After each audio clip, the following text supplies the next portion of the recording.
Ketegangan antara Amerika Serikat dan Venezuela meningkat setelah Presiden Amerika Serikat Donald Trump mengklaim pasukannya kembali menyerang sebuah kapal yang diduga membawa narkoba di lepas pantai Venezuela pada Sabtu malam 4 Oktober 2025 sebagai bagian dari operasi anti-narkoba di kawasan Karibia.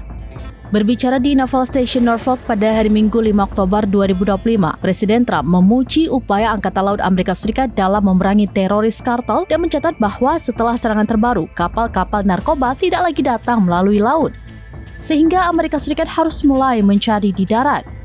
Menteri Luar Negeri Venezuela, Yvonne Gil Pinto, dalam sidang umum PBB ke-80 beberapa waktu lalu, mengatakan ancaman Washington terhadap Venezuela bertujuan untuk memungkinkan kudeta untuk merampok kekayaan minyak dan gas Venezuela yang berlimpah. Download Tribun X sekarang, menghadirkan lokal menjadi Indonesia.